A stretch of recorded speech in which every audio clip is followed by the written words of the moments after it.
Hi, and welcome back to Politodoxy. I'm your host, Aaron Friedman. Today, I have the pleasure to interview Xi Van Fleet, who is an escapee from Mao's Communist China.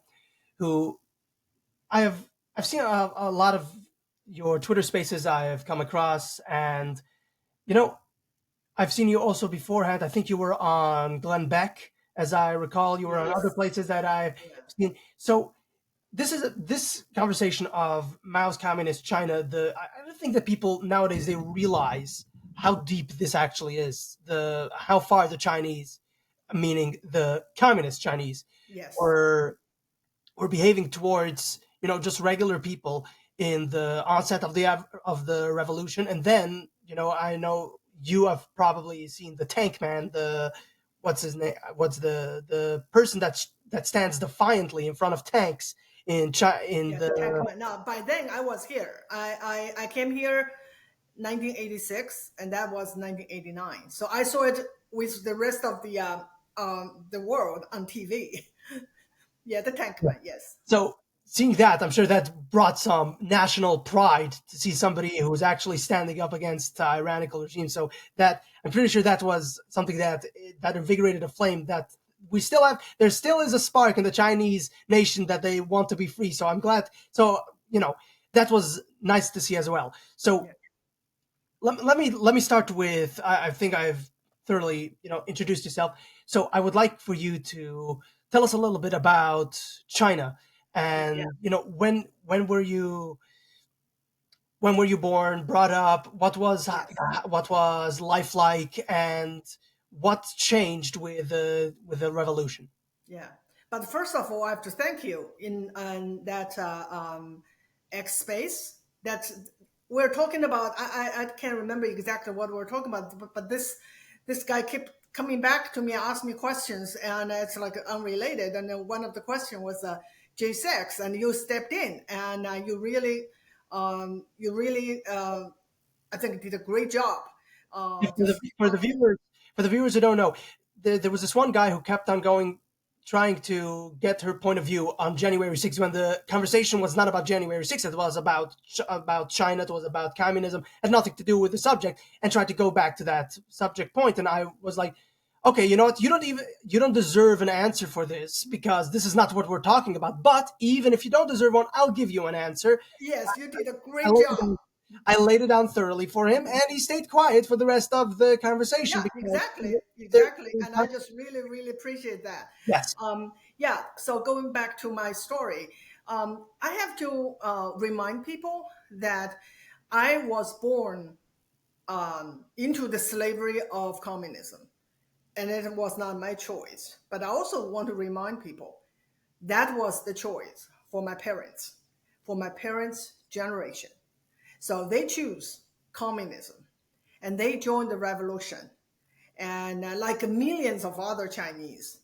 So many times I remind people we are at the time that we were going to choose where which way we want to go. Do we want to go back? Go back, exactly like Kamala's word. Go back. We want to go back to the Constitution Republic that this country was founded as, or go to communism.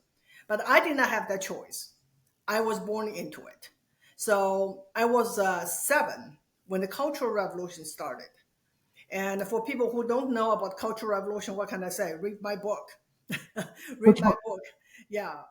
Which book? Yeah, tell the audience which book. Yeah, it's the title is Mao's America: A Survivor's Warning, and I really explain in detail what the Cultural Revolution is about because that's what we're having today. So I was 7 when the Cultural Revolution broke out, and to me, it is a really like a happened suddenly to a 7-year-old. Why? Because suddenly the school was in chaos, and we have no classes, and the principals and the teachers were ousted by the kids, and eventually the school stopped, and we have no school for 2 years because no one was running the school. And that's why I remember the Cultural Revolution so well. People say, oh, yeah, she was only 7. How could she remember? Yes, you remember when your world turned upside down. And that to me was world turned upside down. And the first thing I noticed is that the older kids, I was just too young. I was too young to do, to even understand what was going on. But all of a sudden, the older kids started to write what's called a big character poster. What it is really a big piece of paper, very big, huge piece of paper, and they use the brush to write big characters on it, and mostly denouncing the school administrations and teachers, and they put on the wall so everyone can see from distance. Kind of like really like today's social media.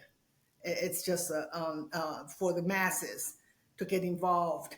And so why they are going to denounce the school administrators and teachers, because that was a part of the Cultural Revolution, was to overthrow all institutions. And actually, we see it here too. Everything that was old, that was traditional, has to be overthrown. And so eventually those kids organized themselves into something called Red Guards. And so Mao was going to use them to launch his revolution. And the goal of the revolution was to take down the CCP and take down the government. Sounds kind of a weird, right? That's his government. That's Mao's government. That's Mao's party. Why would he want to do that?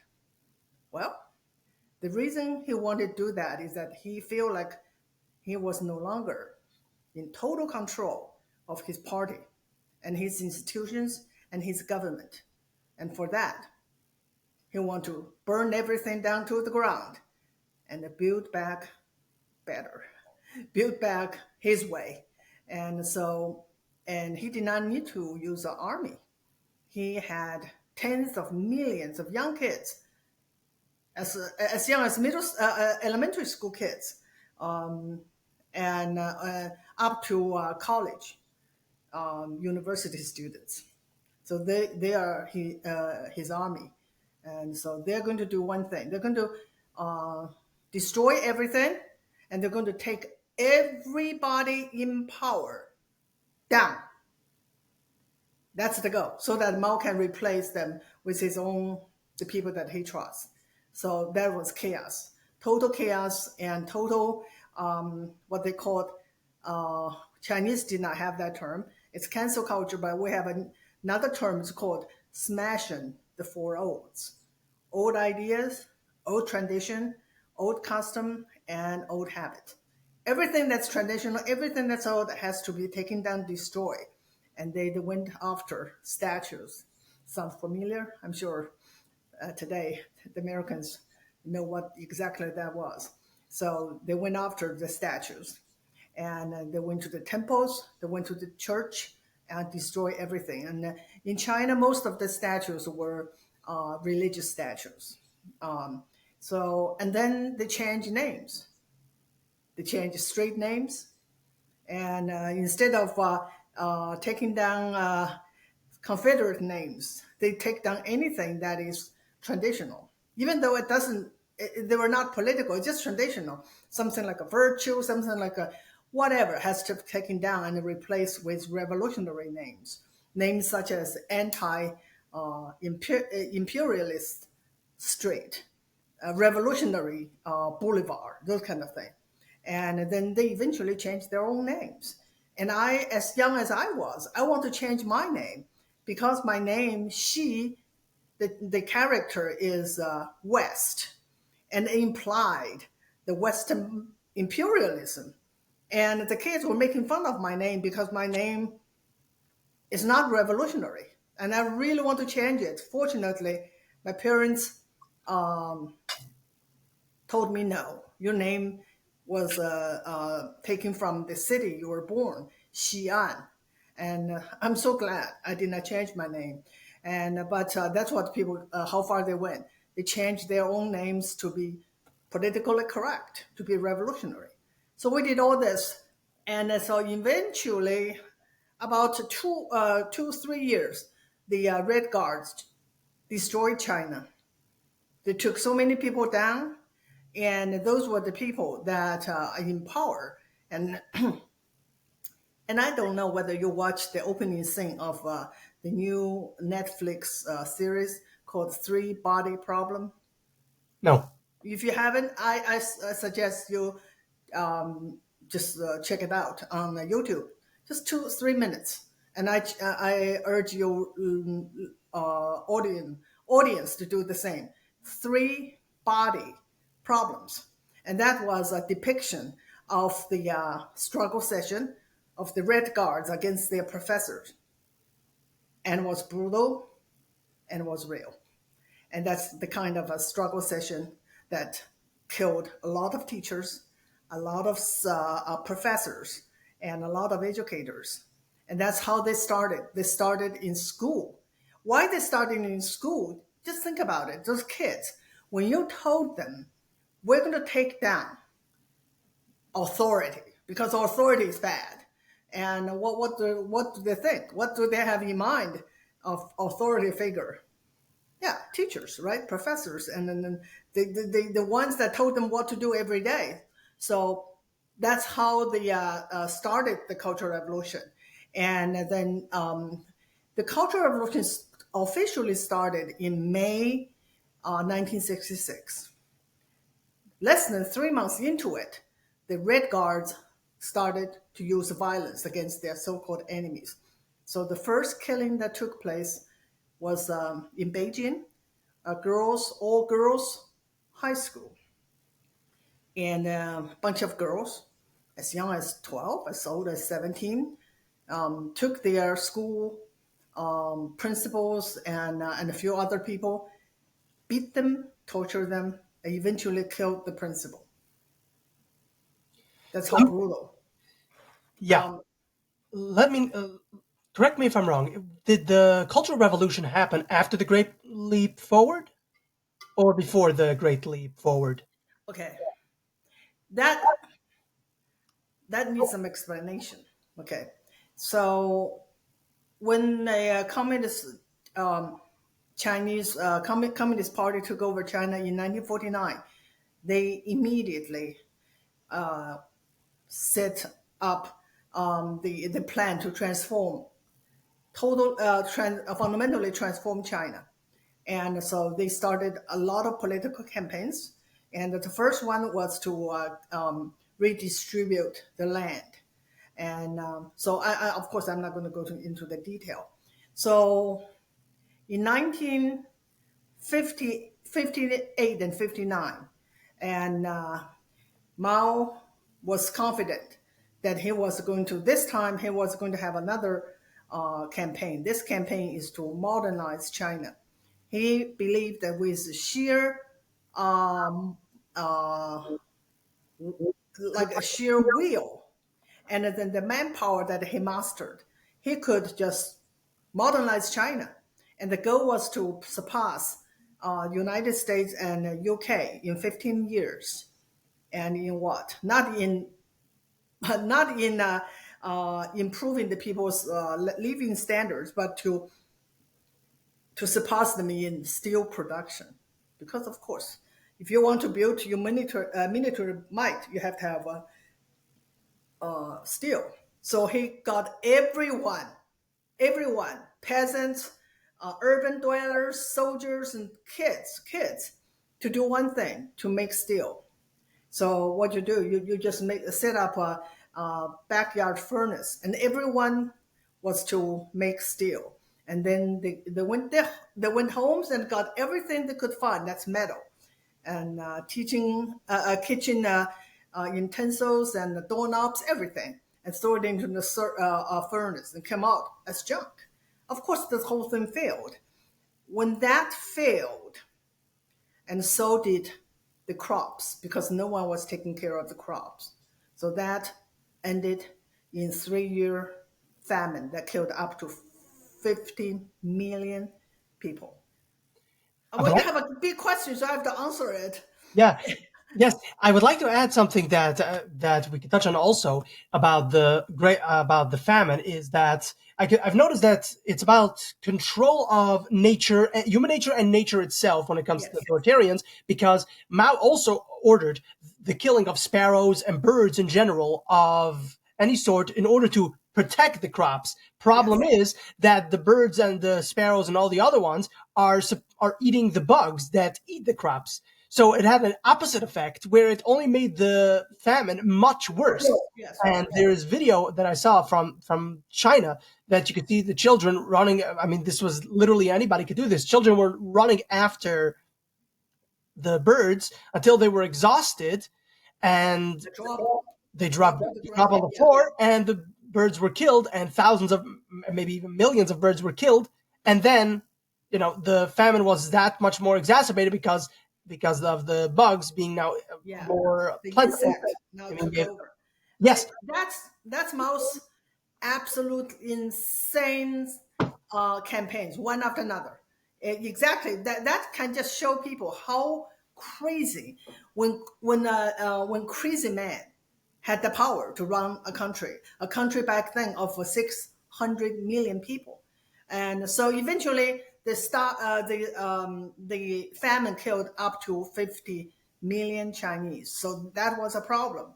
So Mao was forced to admit that his policy failed, and he was forced to take a back seat and let his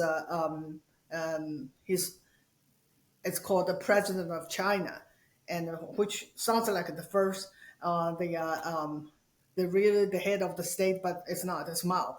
But anyway, so Liu Shaoqi, that's his name, to run the country. And as a dictator, Mao could not take it.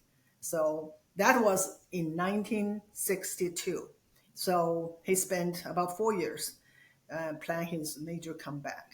And that was the Cultural Revolution. This time, as I explained, this time he's going to take down his entire party and his entire bureaucracy. And his goal really was Liu Shaoqi, the president of China. So he was struggled against by the Red Guards and eventually imprisoned and died a miserable death. And that was the Cultural Revolution. The whole thing, this whole 10 years disaster was for one thing: power. Not just power alone, but absolute power. He was not pleased that he was the head of the state. He wanted to have power over every aspect of his government and party, and of course, the people he ruled over. this actually goes also back to the Soviet show trials after Stalin took power.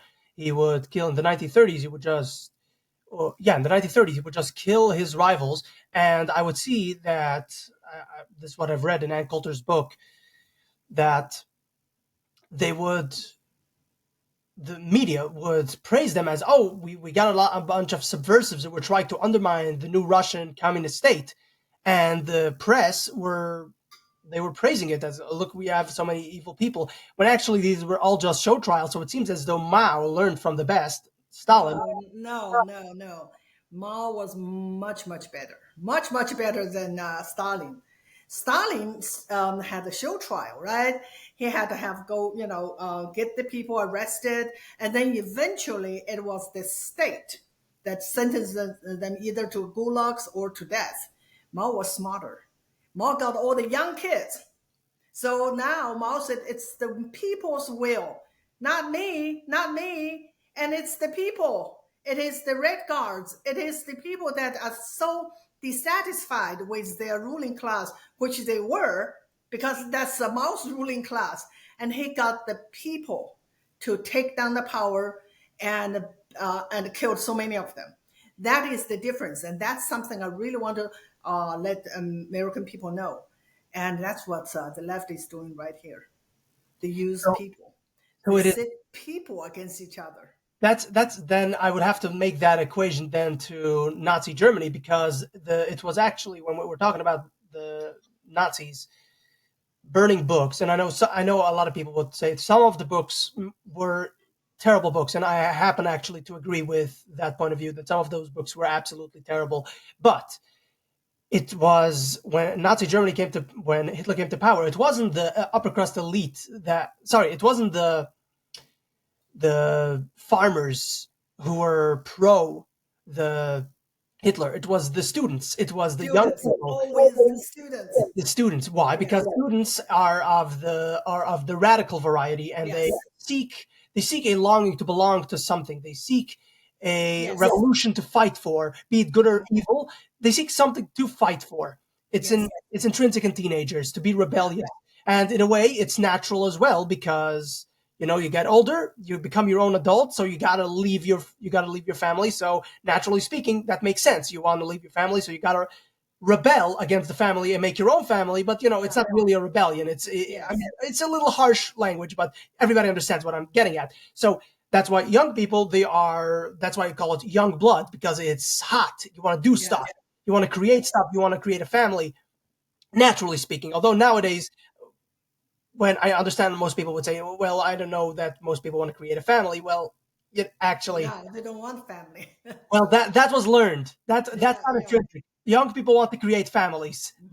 Whatever attitude or vibe we're having right now, that is not because of a change of a natural change. It is a learned change by these Maoist communists and the rest that say, no, you shouldn't create a family. No, you should want to create a girl boss, whatever. Go out there and work for work for some company. It's really going to free you to work for the man. You got to free yourself from the man, from the big corporations, by working for the big Become a corporations. slave of corporations. Exactly. Yeah, exactly. But here actually is a good time for me to explain what happened to the Red Guards. So they did a hell of a job. They really achieved the goal for Mao. And so they thought, okay, we did such a good job. Now Mao would consider giving us power. So they start to fight each other for power. So there was a factions of the Red Guards. They started to fight each other, and it got so bad, and then it looked like a civil war. At that time, they were able. In the beginning, they were taking down people who are defenseless. They just use sticks, they use whatever to kill those their victims. But when they start to fight each other, they were able to get military grade weapons and start to kill each other like it's a civil war, and it got so out of control. And by then, their job was done. Right, Mao never had the intention of sharing power with these kids, so he used the military and suppressed them, and then sent the rest to basically gulags. He said, send them to the countryside to get re-education from the peasants. So that was, excuse me, Oh, you're fine. that was in 1969. And since that time, all urban high school graduates were sent to the countryside because the economy was ruined. There's no jobs. There's nothing. And Mao did not want to have many young kids jobless in the city. So they sent them to the countryside. So by the time I graduated in high school in 1975, I was sent to the countryside to get my so-called re-education from the peasants. And I was there for 3 years until Mao died. And eventually they opened universities. So by taking examination, I was able to go to college. So that's my story. And so eventually, in 1986, I was able to come to America to pursue my graduate study.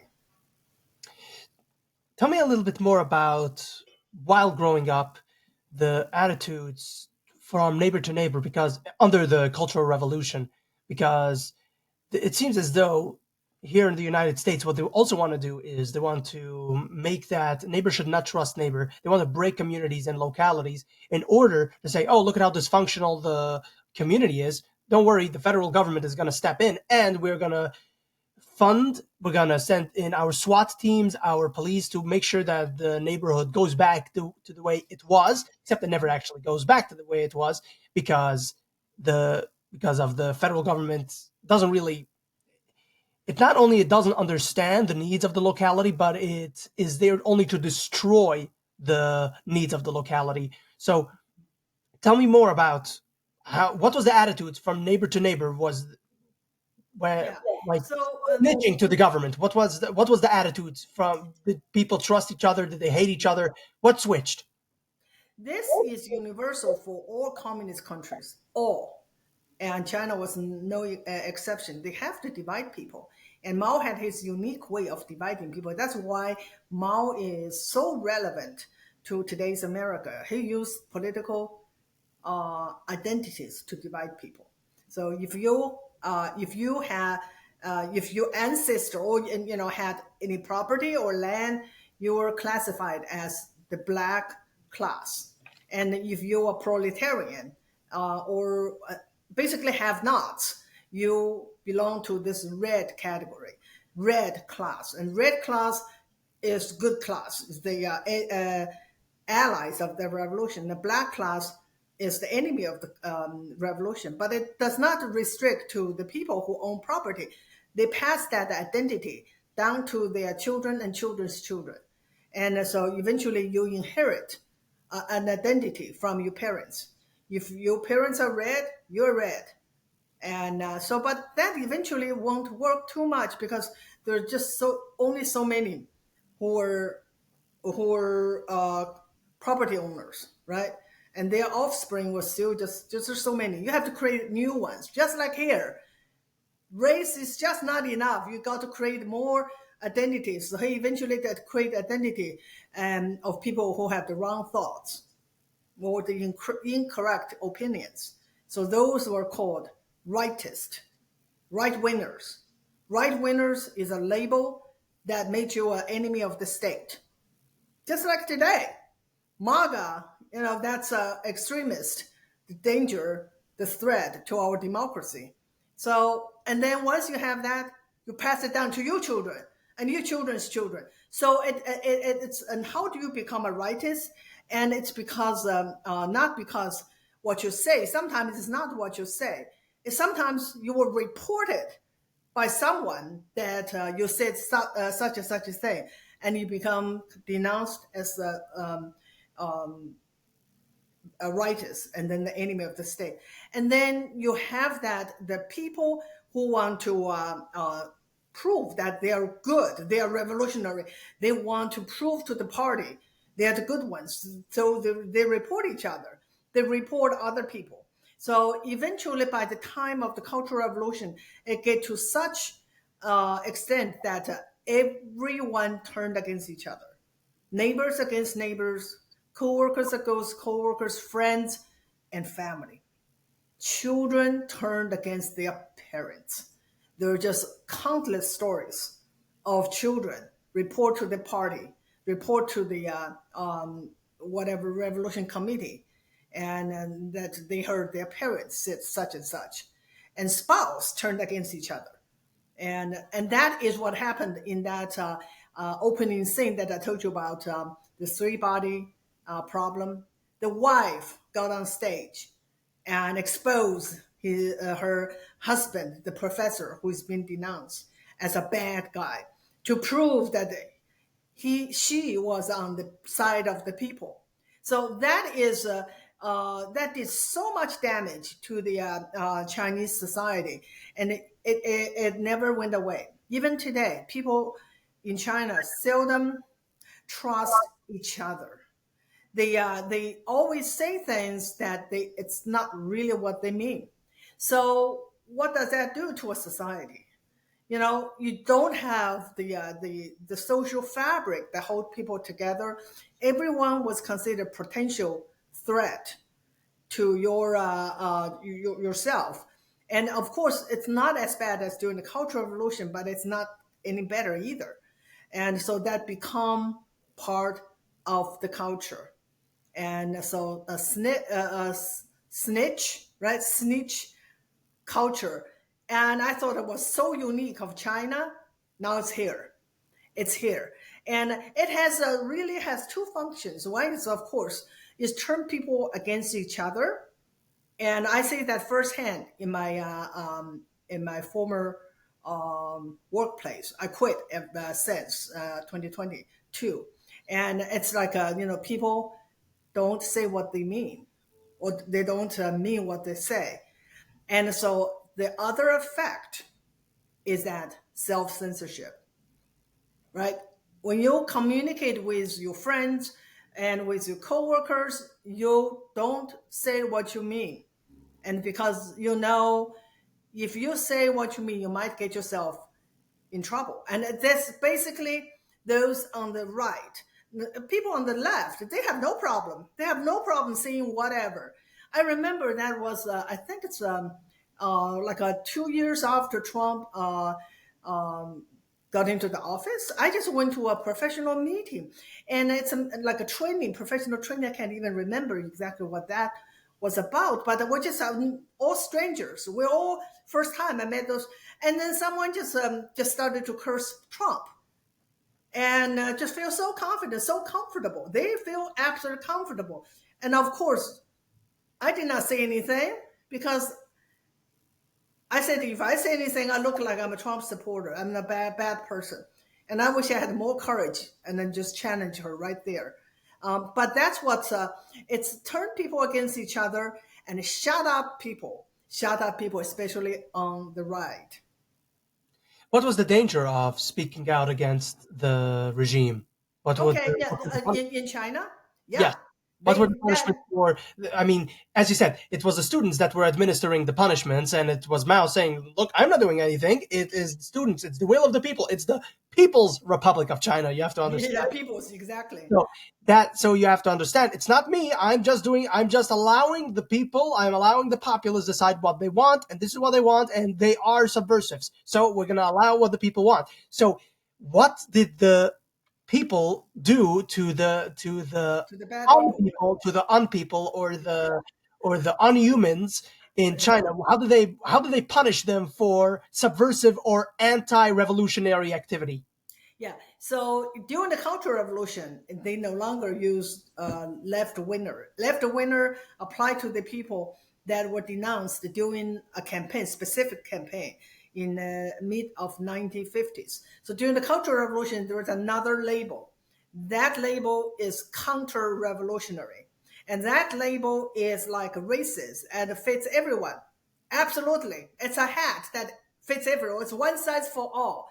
Once you become a counter revolutionary, you become the enemy, and you can be, by the people's will, you can be denounced, and you can be you can be punished physically, and eventually you can be killed. So after the red guards were gone to the country gulags. So then the government, by then Mao felt like he was in control of the power, and then that was the government. The government will do the actual sentencing of those counter-revolutionaries. I remember by then I was probably 10, and every once a while, often I think every month, there will be rallies to suppress and counter revolutionaries. There was just a group of people. They will be taken to the stage, and they will denounce them and read the sentences right there. Most of it's just execution, and then they were taken down from the stage, and then parade around the city in trucks. And I was too young, but as older kids told them, they knew where the execution sites were. I know where it was, but it's too far from me. They would go there and just watch, just like a party of those people executed. So it's not like you are called a counter-revolutionary and then you're just no, you'll be punished. You will be punished by imprisonment, by sent to the labor camp or execution. That Serious. It's serious business. was there, but that was inflicted by the state itself, right? I know that there was also punishments by the students themselves where they would put, I don't know, a dunce cap on. They Yeah. would put you in here two ropes and Yeah. a square writing on it. I was with all kinds of nasty words. What was that about? that is a humiliation, and you can see that in that opening scene of the three body problem, and that actually that was learned from the Russians, and Russian learned it from Europe. I think the down hat or the tall hat that was originated from France. So the Chinese Communist Party used that all the way through every campaign. They use that methodology to dehumanize and humiliate those being denounced.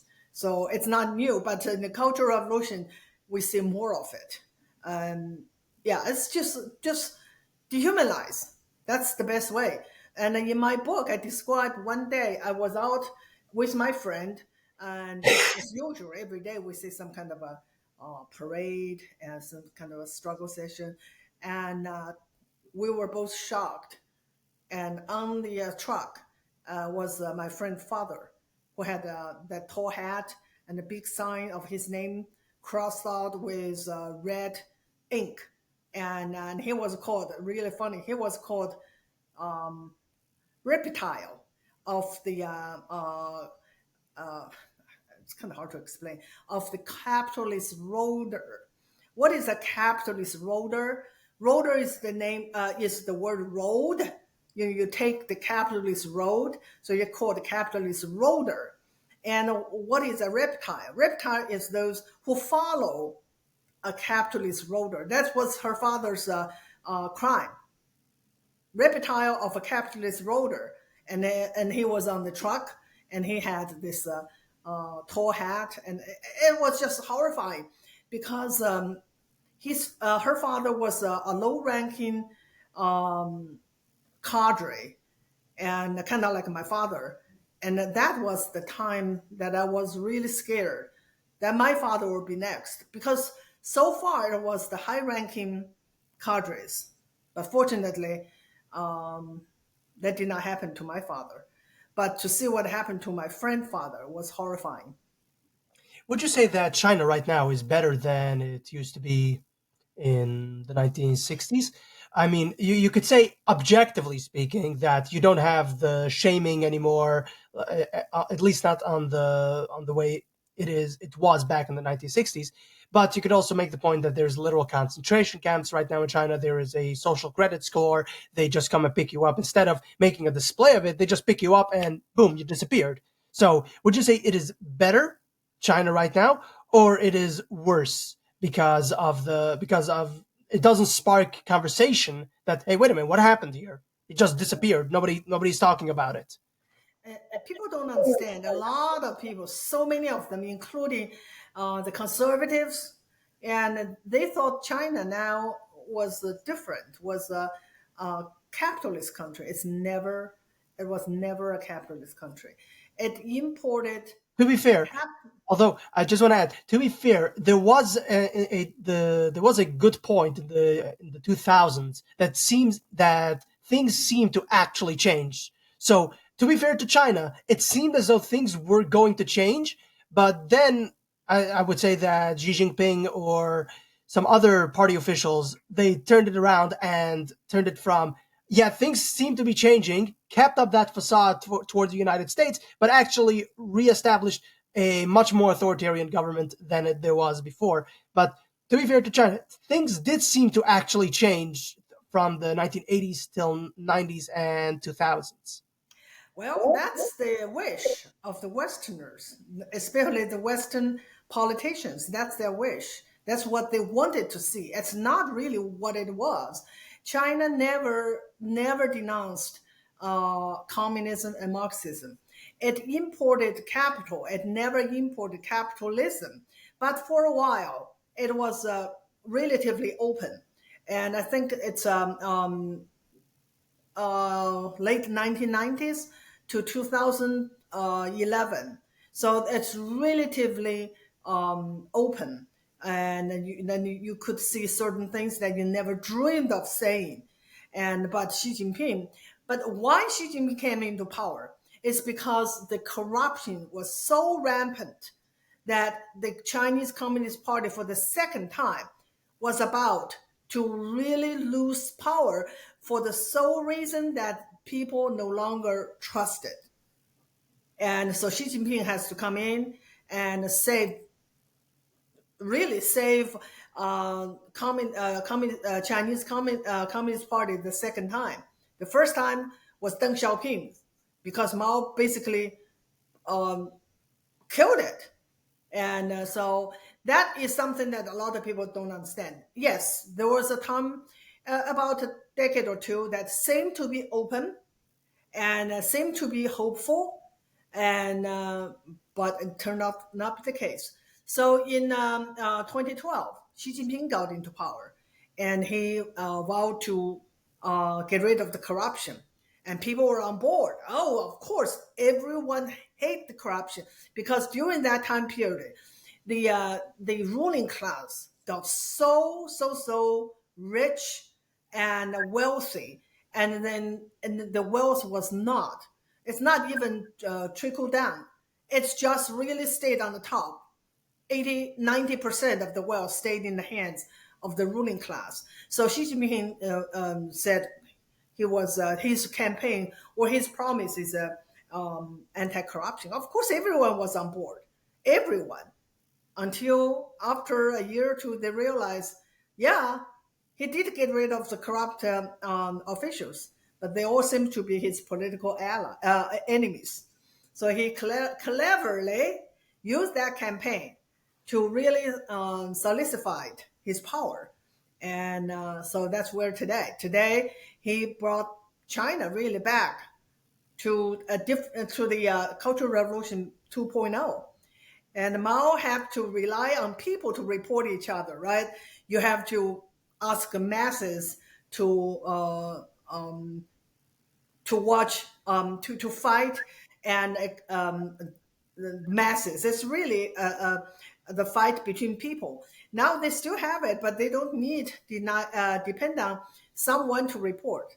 Now they have the technology, and they know exactly who is doing what and who is a threat. And they no longer have struggle sessions, but they have digital struggle sessions. If you are identified as politically undesirable, they will shame you online. They shame you on what do you call it, the board, billboard. They shame you any way they can. So it's just change form. It's the same thing. That's communism, because they never denounced communism. So I think this is something I try my best to educate people. China has never changed. What you see on the surface, and what the politicians try to convince us, that by opening up and give them whatever they want, they will eventually become one of us. They will not. After all these years of dealing with China, we become more like China. Is that the case? What seems to be happening right now in China is that while in China in the 1960s there was a cultural revolution, there seems to be another cultural revolution, but it is controlled by AI. It is an AI revolution, and it is a revolution of making sure that people will think whatever we want them to think. They would say whatever we want them to say. We control them by thoughts and by words through the internet, which is the main mode of communication. So in that regard, I guess history rhymes that we had 1960s, we had that revolution, now the Cultural Revolution, and now the Cultural Revolution is not by the people, as Mao would claim, that it's just the people. I'm not doing anything, but here it's actually that Xi Jinping saying that no, we're not even going to ask anybody. We're just going to do this, and we're just going to inflict this on everybody, and nobody's going to be able to stop us. So with that, I just want to go and refer to my previous question. Do you think that China has become worse, or is it better than the 1960s? Because China did gain a lot of capital, although they would let you know that we got rid of poverty in China. Problem is, they redefined the word of poverty, meaning somebody making less than $950, something like that. So by that definition, yeah, poverty doesn't exist because which a year. So of course, yeah, by that definition, yeah, you got rid of poverty because because everybody makes some amount of money above $1,000 a year. Somebody, I mean, even the most poorest of people. So yeah, congratulations, China, you got rid of poverty by redefining the word. So, but even without that scam, just just seeing how China used to be in the 1960s an agricultural society and now being a highly industrialized society.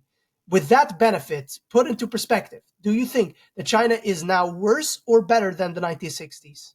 I don't know to what. That's the thing. First of all, let me say a few words of the poverty. So they shamelessly say and boast that they achieved a monumental task of lifting Chinese people out of poverty.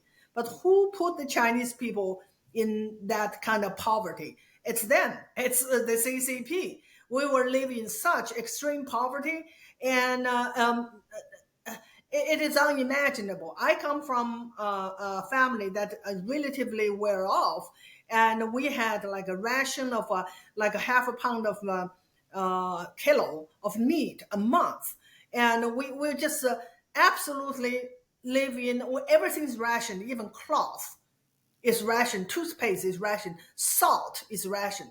They put us in poverty, so they shameless when they say they lift us out of poverty. But also, of course, we could not deny that China has grow it's unimaginable and economic growth.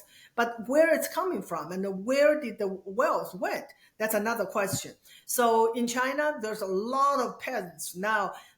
Those peasants live in the area. There's no interstate highway. There's no high speed train. You don't see them, so they don't exist.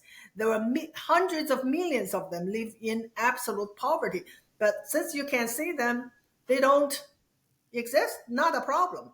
So, and is China better off?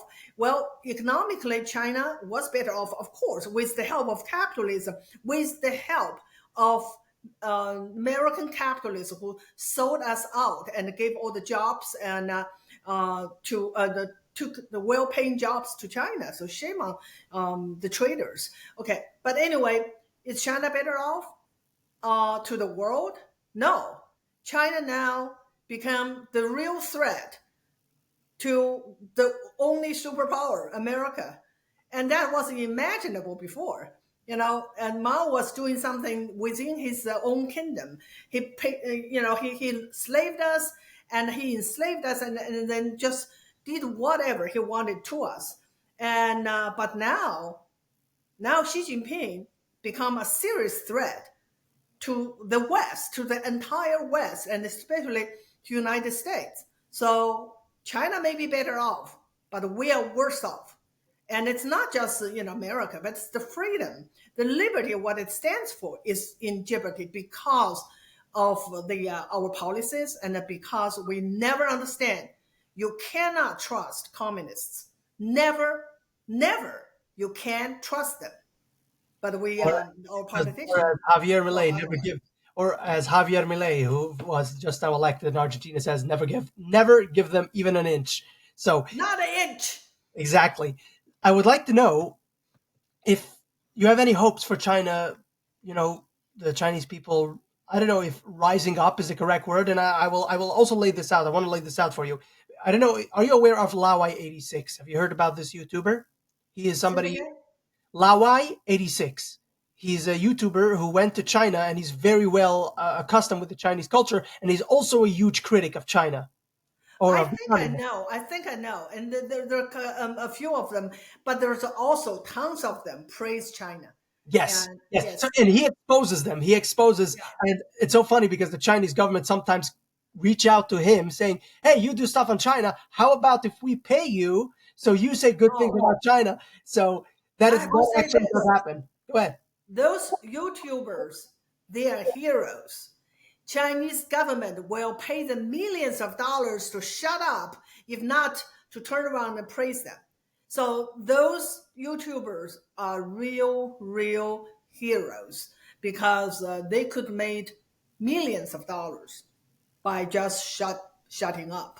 So yeah, Well, Laowa I 86 think is one of them. Laowa 86 is one of them. So yeah. this is what he has to say about China, is that China right now seems to be, as much as they like to portray themselves as on a rise, they're actually crumbling. Most of which it comes stems from the one child policy, Mhm. because they just don't have enough people that would be able to keep up with demand Mhm. to to fulfill the cheap labor. So Cheap labor. that's what That's we're what it what is. they Yeah. are exporting to the West, which I've criticized multiple times. Mhm. But that's in part what makes China such a valuable investment, Mhm. because slave labor, cheap labor, all the other things, child labor, they got a whole bunch of things going on there. So China likes to portray itself, oh, we're on the rise. We are going to take over the world. They got BRICS going. They got a whole bunch of things going on. But in reality, what he's claiming is that actually China is now going to start losing momentum because of Yeah. the one-child policy and because of the crumbling infrastructure, which is amazing. They got Mhm. China. I know a lot of people are amazed by the Chinese infrastructure. Most of it is absolutely unusable. There are fake city lights that they set up. Yeah. Yeah. A lamppost just doesn't work. It's not Yeah. connected to any electricity. It just is there. Fake sewers that it's basically just a sticker. You could just peel it off and you'll see that there's nothing there. It's just a sticker. A whole bunch of other things that they're creating fake infrastructure, or infrastructure that is so badly made it just collapses just with the Yeah. fewest amount of pressure, because of and they like to say that it's look at us, we're pouring so much concrete. Well, things are crumbling. And then I want to finish this up with, they also there has been some natural catastrophes in certain areas of China that the crumbling infrastructure was unable to keep up with. So the flooding is because they don't actually have that many sewers, because a lot of the sewers are just fake. So the water doesn't drain well and it creates a flood. So with that, in Chinese legend, you correct me if I'm wrong. In Chinese legend is that a regime would fall apart if the infrastructure, or if there's a sufficient amount of pressure by nature. Is the does that ring a bell? Anything? Does that connect to anything that you've heard? Because this is what he claims. I don't think Chinese Communist Party will fall anytime soon, because you feel like what he described is if they if they had enough economic problems, or if they have enough infrastructure problem that threatens the safety and security of the public, they're going to fall. No, no, they're not going to fall.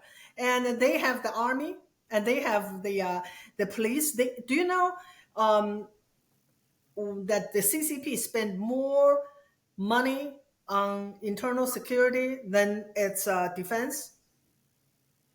Yeah, they spend more money on police and on local, all sorts of local agencies that they do one thing: they control the crowds. They watch out for the troublemakers. No, they're not going to fall just because they made mistakes here or there.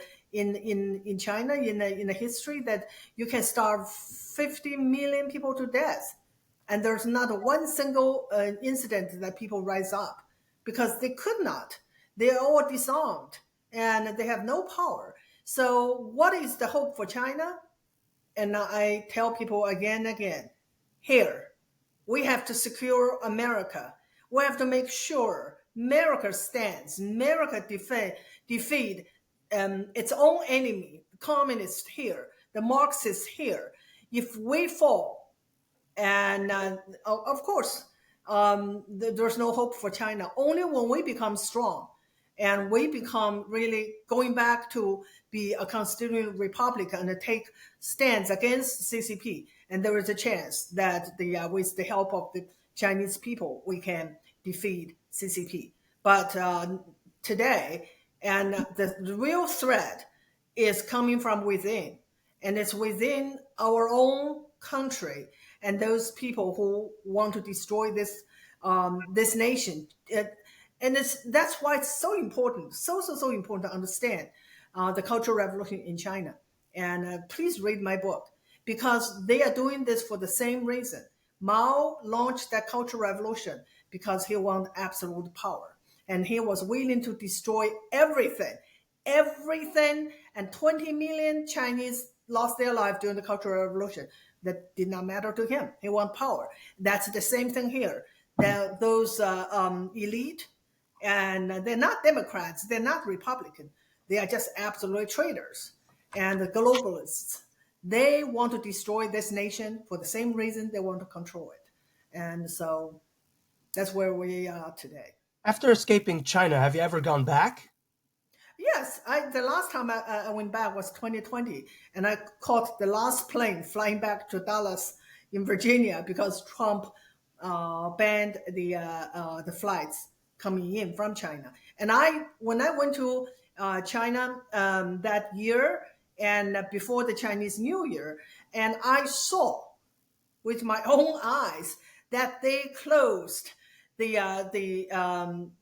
gates for designated for Wuhan because they knew there was a virus going around, and then I was in Beijing International Airport, and by then I heard a little bit of the rumors.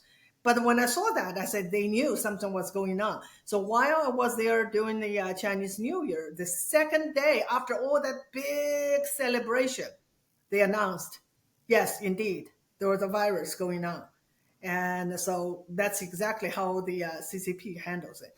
We had a big celebration. Everyone was having gathering, celebration, and then second day, lockdown, and that's China. So, but I haven't been back since because after I started to speak openly, and I really I could not go back now, Yeah, and I will be end up probably in a labor camp or probably. just disappear. Have you ever went to Taiwan, the No, real I China? haven't, but I should because Yeah, I feel like I really need to do this comparison firsthand, yeah. and so that is true China, and other people have no idea what Taiwan is about. Taiwan, represented by the government, was defeated by the CCP in 1949, and so that is kind of like the comparison is kind of like North Korea and South Korea. And so Taiwan and China went on a different path. And so one is democratic, one is totalitarian. So I feel like for that, I own a trip to Taiwan just to. But they are also under the same attack of the mind virus called wokeism. So they're not immune to that. So actually, it's really bad for Taiwan right now because they are under the threat of the CCP and their old enemy, and also the threat of the Western Marxism coming from the West, from United States especially. So they are I having a tough time as well. I have two more questions. Would you s- would Do you think that China would try to invade Taiwan before Trump retakes office, which I believe he's going to win the election? But even if it doesn't, do you think that China is going to try to take Taiwan? I don't know. That's like people say yes and people say no. Really don't know. I really don't know. And I think if Xi Jinping feel desperate, yeah, I think it's possible. It's very possible that he would do it. And all depends whether he was threatened to the point that he had to do it. And that's something else that people don't understand. Why Xi Jinping was so keen on this subject that he wanted to take Taiwan. He was very ambitious guy. He want to be as good as Mao, and he want to be better than Mao. And Mao, was considered really the savior of China. But Mao did not do one thing. Mao did not unite China. And if you can do that, you can pass Mao. And that's why Xi Jinping really want to do that because he want to go down the history as bigger and greater than Mao. So with that, yeah, he will possibly take that risk just so that he will be remembered as better than Mao. Well, in a personal capacity, I don't think it's going to that he is going to take it, but that takes in a whole bunch of other geopolitical arguments of staging, military logistics, and all of that. I know. But Yeah, but it's I interesting don't. to I get your just. perspective on it. Mm. This is the final question, and that is, what would be your message to Americans or college students who are, of the younger variety? They want to fight for something, and they hear this thing. They hear all the woke arguments, they hear the racist arguments, they hear all the other things, and they want to, fight for something that is cool, hip, something that is new, something that is moral, or you know that gives Well, them meaning in their lives. yeah, yeah, What yeah. what would you say to them that, and they are walking in the footsteps of the communists, and they say, "Oh no, this time it'll work. This time all of that is bad. Yes, the concentration camps is bad, but trust me, this time here in the United States, we're not going to make any concentration camps. We're not going to have a great leap forward. We're not going to have a cultural revolution. We're not going to kill 50 million people. We're not going to do that because we are good moral communists. We are different than the other ones." Yeah, What every would one your of them message be felt to the them? same way in the past, and I would compare them really to the Red Guards. And the Red Guards feel like they are doing something just. They're doing something historic. They are going to save China because Mao told them that those people in authority, those people in power, were the bad guys because they were taking us back to capitalism, and which was a world of a man eating man, and that's what we're taught. Capitalism is a system of man eating man because it's a system built on exploitation and oppression. And those kids believed him, and they did and everything Mao told them to do. And they feel great because that was power. Mao gives them the power, just like today. The kids feel like they had the power. They could go to Union Station like last week and destroy everything, and then burn American flag, and then nothing can be done to them. Even though some are arrested, but they were released the same night, same day. So they feel this kind of power, just like the Red Guards. That's what drew so many Red Guards to that revolution. It was a feeling good revolution. You have this power you never had before, but it's so important um, to the kids or to the young people today, the Antifa or the activists or the revolutionaries, and learn some history, and find out what happened to those Red Guards after they succeeded in their revolution. They were dumped, and then punished and killed, and then sent to gulags. Why? Because they're useful idiots. And that's what the activists and revolutionaries here too. They're idiots. They don't know because they don't know history. I bet few of them know what happened to the Red Guard. They probably never heard about such a thing as Cultural Revolution. That's why I'm doing my best to educate Americans, not just the young people, but everybody, even the conservatives, because even the conservatives, a lot of them have no knowledge of what happened in China and how seriously the history is repeating right here in America. All right. So with this concludes the conversation, the ending of this episode. But before we leave, I would like for you to tell everybody where they can find you, where they can follow you, what you're working on, Okay. and I want you to again say the name of your book and anything else that you would like to share with the audience. But before we do that, I would like for everybody, please share, subscribe, and of course, like, leave 5 stars, follow, whatever to this episode. The most important thing you can do is share this episode. All right, now tell everybody where people can find you and what you're working on, and also tell us the name of the book again, just so people can actually go and buy it. Yeah. So get my book. I lay out all the parallels, and after reading the book, you will learn something you never learned before, seriously, and then realize what kind of a dire situation we are in. And my book is entitled Mao's America. Mao, Mao. That's Mao Zedong's name, and there are some people that Miao's name. No, Mao. Mao's America, a Survivor's Warning. You can find it in all major booksellers, and I think most people probably just go to Amazon. But if you do and purchase book there, please leave a review and to help it to promote it. So for really the cause. And then you can follow me on Twitter. I tweet every day, absolutely every day. And my tweets mainly is about education and education and history, and to help people to understand that it is indeed history repeating. And I just built a new website. It's not. It's still kind of in its initial stage, but it is X Van Fleet, xvanfle.com. And if you want to help me to spread the message, and you can donate there for me, and I will really appreciate it. All right, for those who want to follow me, you can follow me at Aaron Politodoxy on Twitter or Aaron Friedman on Instagram, or you can email me at politodoxy@gmail.com. And with that, this concludes the episode. Go follow her. Go look up what she does. Go look up her stuff. It's good. It's very important stuff. G Van Fleet, this was a very good discussion. Thank you very much for joining. Thank you.